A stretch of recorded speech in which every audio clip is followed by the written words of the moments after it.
Volume 4, Transcription number 4, Start. Under the second 5-year plan, the government want to start junior technical institutes, but so far the education department is not in a position to know what type of junior technical institutes are going to be established in the country. Every time we ask the education department to furnish us with details of their schemes, the reply we get from the education ministry is that some officer of the department has been sent abroad to study this question, and only when he returns from abroad will they be able to finalize the thing. An officer of the education department has been sent to study these institutions in France.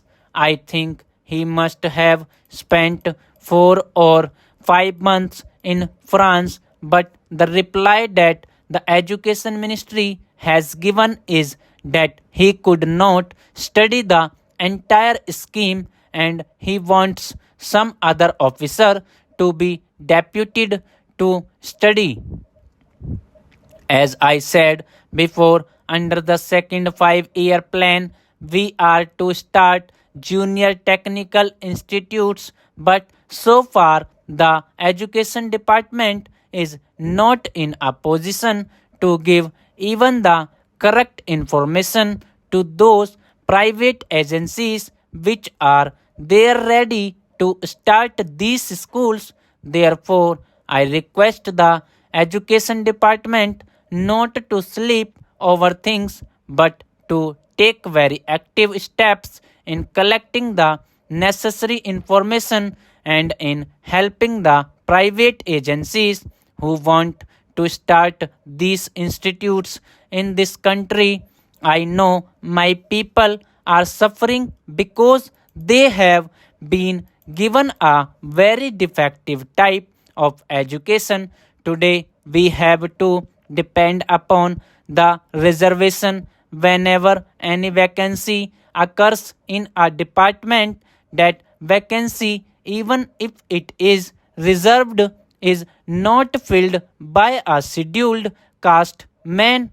Naturally, this type of education will not help a candidate to choose any other profession except to depend upon government establishments. Therefore, it is necessary at least to see that the scheduled castes, the scheduled tribes, and tribal people do not depend upon the reserved services.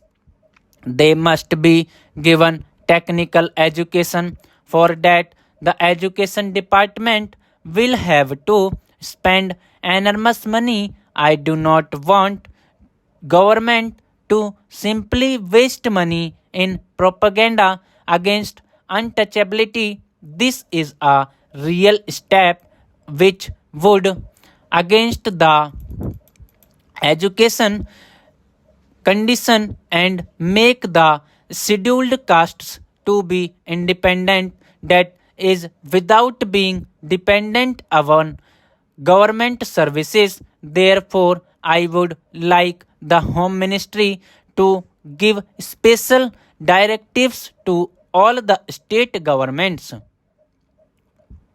I know in some of the states they have started special schools when they felt the need, because in many of the other institutions the scheduled castes were not allowed in those days.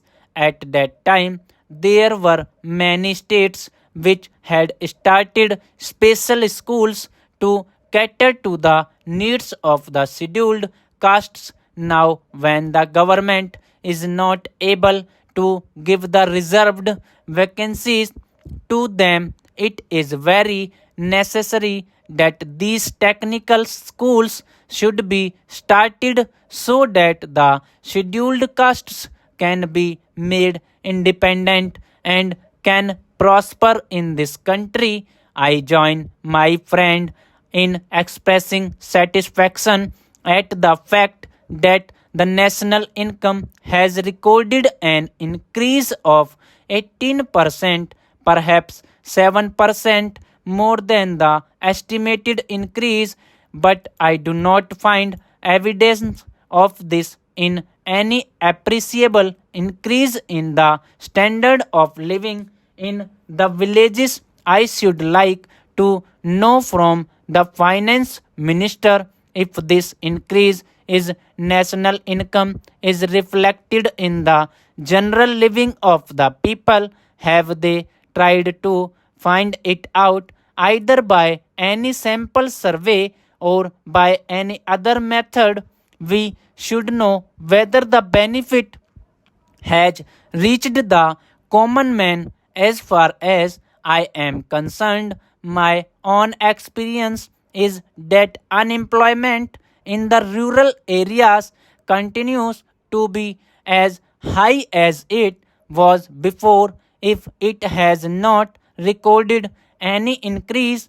One way by which we can gauge this is by the number of persons crowding round public servants or public men for some sort of recommendations to secure jobs in urban areas. The extent of unemployment is judged by the registrations in the employment exchanges. I do not suppose there is any such device for the rural areas, and I think our experience can be depended upon to some extent for finding out the extent of unemployment.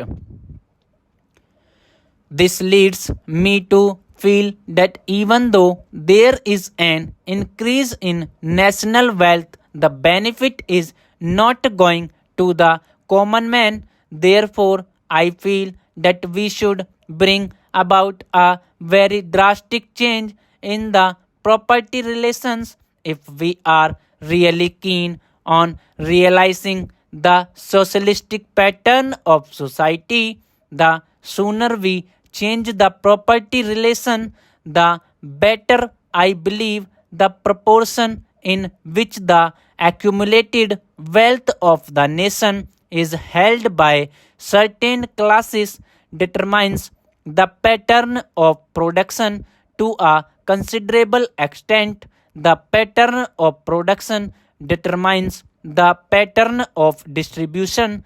We cannot therefore secure distributive justice unless and until there is a change in property relations. We have therefore abolished the sanctity attached to the properties, and we have made compensation payable to those who are expropriated non-justiciable.